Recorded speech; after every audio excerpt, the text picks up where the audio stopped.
dhateng kita sedaya. Amin. Bapak Ibu Dewan Juri ingkang dahat kinurmatan, Bapak Ibu guru ingkang kula hormati, saha kanca-kanca ingkang kula tresnani. Sumangga langkung rumiyin kita tansah ngaturaken puji syukur dumateng Allah Subhanahu wa taala.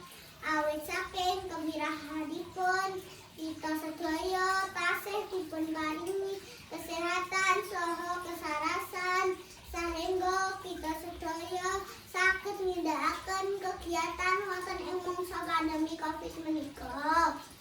Wonten ing pepanggihan menika tema ingkang badhe kula aturaken inggih menika pambudidaya memetri aksara Jawa. Sekolah nggadhahi andil ingkang ageng anggenipun nglestarekake aksara Jawa.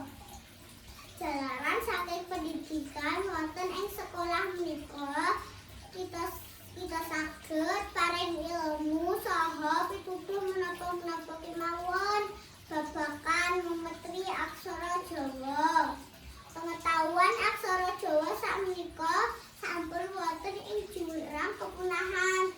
Jalaran sampun sekedhik generasi nen ingkang tertarik lan nglestarekake aksara Jawa.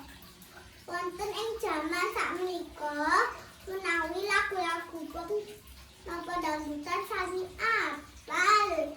Giliran ngapalke aksara Jawa kok mlempem. Yen apa boten?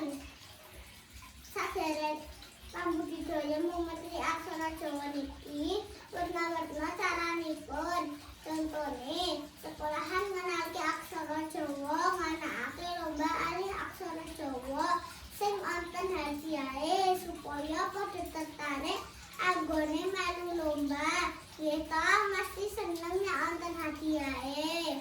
Saderengipun kula akhiri, monggo dipun mirengaken